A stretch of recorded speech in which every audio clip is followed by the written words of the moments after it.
Big TV భక్తి సమాచారం WhatsApp ఛానల్లో జాయిన్ అవ్వండి. అన్ని విశేషాలు ఎప్పటికప్పుడు తెలుసుకోండి. సమస్త లోకాలు కొంత ఆత్రం పొందాయి. మన్మధుడు బాణం వేశాడు. బాణం శివుడికి తగిలింది. శివుడు మూడవ కన్ను తెరిచాడు.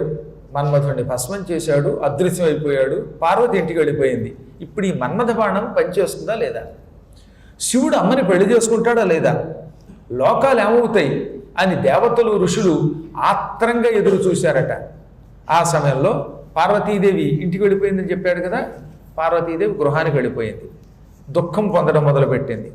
జగామశోకం శైలేశో సుతాం దృష్ట్వా అతి విహ్వలం రుదంతీం శంభు విరకాదాపసాదాచలేశరగా. ఇంటికెళ్ళి తండ్రి అని ఏడవడం మొదలుపెట్టింది. ఆయన వణికిపోయాడు. ఇదేమిటమ్మా, రోజు తపస్సు చేసుకుంటున్న శివుడి దగ్గరికి వెళ్ళి ఆయనకి సేవ చేసి ఆయన ఇచ్చిన ప్రసాదం పుచ్చుకుని నా దగ్గరికి సంతోషంతో వచ్చేదానివి, ఇవాళేమిటి ఎంత దుఃఖంతో ఉన్నావు? నీ శరీరం అంతా వడలిపోయింది. పువ్వులన్నీ సడలి కింద పడిపోయాయి. జుట్టు ముడి కూడా వీడిపోయింది. ఎంత దుఃఖం పొందుతున్నావు ఏమిటంటే, అప్పుడు ఆమె జరిగిందంతా చెప్పి, నాకు దుఃఖం ఎందుకు వస్తుందో చెబుతున్నా విను. నేను పరమసుందరిని అనుకునేదాన్ని. నా సౌందర్యం శివుడికి అంకితం అనుకునేదాన్ని. కానీ ఇప్పుడు నా రూపం శివుణ్ణి ఆకర్షించలేదు. భర్త అనుకున్నవాడు నన్ను చూచి ఆకర్షితుడు కాకపోతే ఇక నా సౌందర్యంలో ఉపయోగం ఉన్నది? పతులు మెచ్చని చెల్లువు నిష్ఫలము కాదే అంటాడు తెలుగులో అనువాదం చేస్తూ శ్రీనాథుడు. భర్తలు మెచ్చుకోపోయినప్పుడు ఇంక ఈ సౌందర్యం ఎందుకు? దండగా. కాబట్టి నా జన్మ వ్యర్థం, నేను బ్రతకడం దండుగా, నా తపస్సు వ్యర్థం, నా జీవితం వ్యర్థం. అయ్యో ఎంతకంటే చస్తే బాగుండు అనుకున్నదట. హతాస్మి, చచ్చాను కదా అనుకున్నదట పాపం ఆమె. సఖురాళ్ళు ఓదార్చారు. ఆమెకు దుఃఖ విముక్తి కలగలేదు. తల్లి ఓదార్చింది, ఆవిడకి దుఃఖం నుంచి విముక్తి కలగలేదు. తండ్రి గారు ఓదార్చాడు, అయినా ఆవిడకి శోక విముక్తి కాలేదు. నీళ్లు తాగడం మానేసింది, స్నానం మానేసింది, నడవడం మానేసింది. నా రూపం దండగనుకున్నది. ధిక్స్వరూపం మదీయంచ తథా జన్మచ కర్మచ. ఎందుకు నా పనికి మారిన జన్మ? ఎందుకు నాకు ఈ సౌందర్యం? ఎందుకు ఎంతకాలం నే చేసిన కర్మ అని తన కర్మని నిందించింది. సౌందర్యాన్ని తిట్టుకున్నది.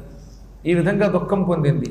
శివ శివ, ఎంత న్యాయం చేసావు, నన్ను పట్టించుకోకుండా మధ్యలో అదృశ్యం అయిపోయావు అనుకున్నది. ఇంటి దగ్గర ఉన్నది కానీ కంటికి మంటికి ఏకధారగా ఏడవడం వల్ల మనస్సు మాత్రం అన్ని చోట్లకి తిరగడం మొదలుపెట్టింది. అప్పుడు సోదరుడు మైనాకుడు ఓదార్చాడు, హిమవంతుడు ఓదార్చాడు. ఎవ్వరు ఓదార్చిన ఆవిడకి మానసికమైన వేదన తొలగలేదు.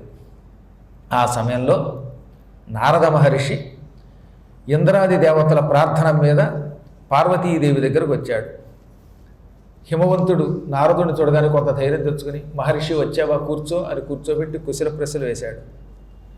జరిగిన కథంతా చెప్పగానే, ఆ కథంతా నాకు తెలుసు, అసలు నేను అందుకేగా వచ్చాను.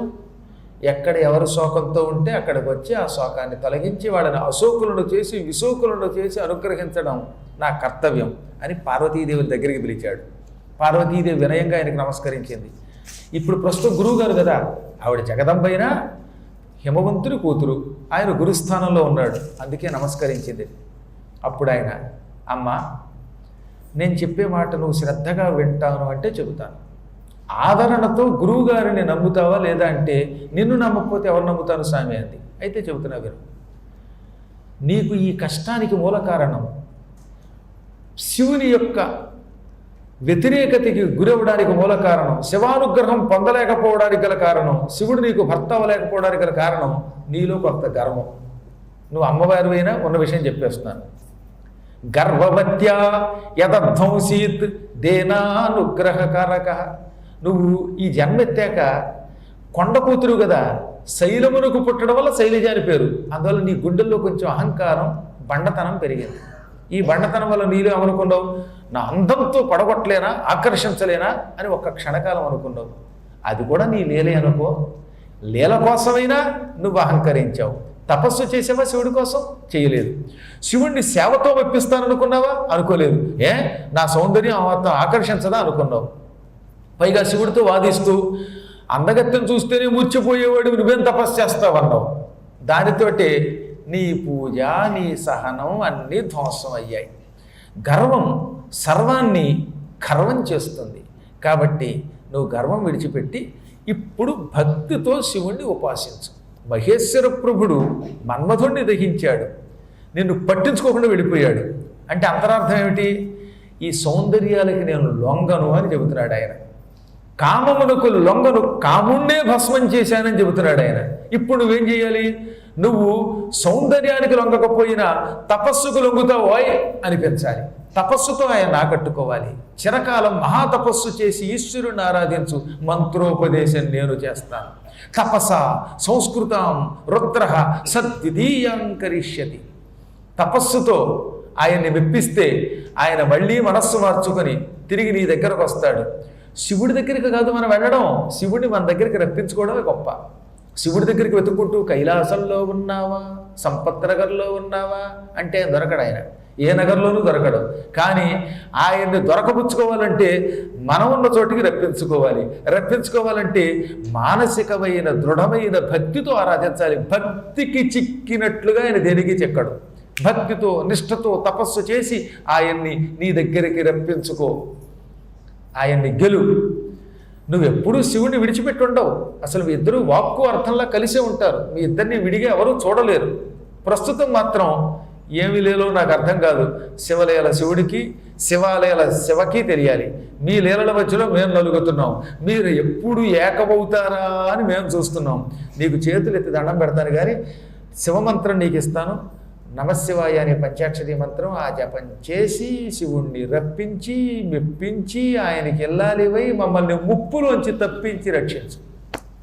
ఆ మాట విన్నది శివ. ఆయనకి నమస్కరించింది. కొంచెం నిట్టూర్పు కూడా విడిచింది. టండోయ్ కించిదుచ్ఛ్వసిత అని కొంచెం గాలి విడిచిపెట్టింది. మరీ పెద్ద నిట్టూర్పు విడిచిపెట్టకుండా. ఆ తర్వాత ఇలా అన్నది, త్వం తు సర్వజ్ఞ జగతాముపకారకర ప్రభో రుద్రస్య ఆరాధనార్థాయ మంత్రం దేహి మునేహి మే న సిద్ధ్యతి క్రియా కాపి సర్వేషాం సద్గురుం వినా. నేను పూర్వం విన్నాను, గురువుని ఆశ్రయించకపోతే భగవంతుడు కూడా తరించడని.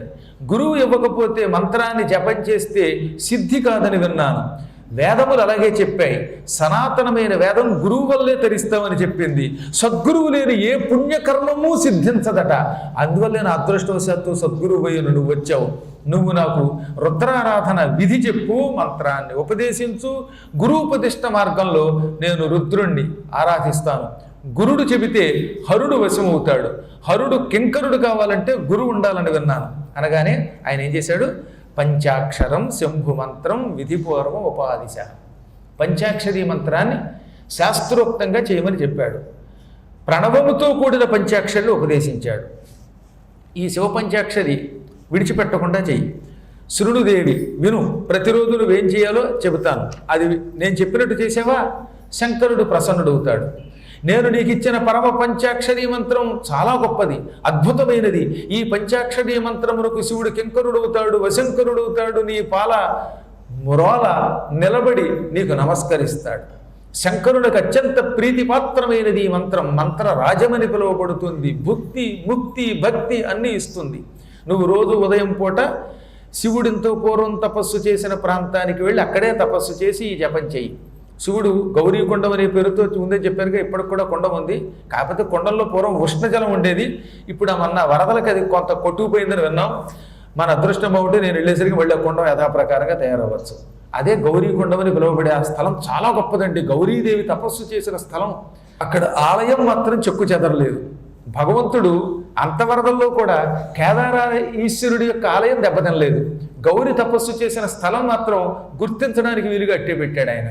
కొన్ని కొండాలు కొట్టుకుపోయాయి, కొన్ని బండలు కొట్టుకుపోయాయి. కానీ ఆ ప్రాంతంలో శివుడు ముందు తపస్సు చేశాడు, తర్వాత పార్వతి తపస్సు చేసింది కనుక దాన్ని గౌరీ తపస్యా స్థలము అంటారన్నమాట.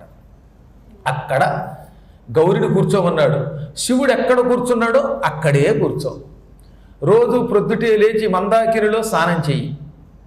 నీ తండ్రి నీ కోసం అభిమానంతో వేడి నీళ్లు ప్రసాదిస్తాడు. ఆ వేడి నీళ్లలో వస్త్రాన్ని పిండుకుని ఆ వస్త్రం పక్కనే పెట్టుకో. అలా పుట్టింది అక్కడ ఉష్ణకుండం. గౌరీకుండం ఒకటి, బదరీలో ఉన్న ఉష్ణకుండం, యమునోత్రి దగ్గర ఉన్నటువంటి ఆ ఉష్ణకుండాలు హిమాలయ పర్వతం కూతురి కోసం సృష్టించాడు. అవి కలియుగాంతం వరకు ఉంటున్నాయి. ఆ ఉష్ణకుండాల్లో ఆవిడ స్నానం చేయలే, కానీ రోజు ఒక వస్త్రాన్ని ఉంచేదిట.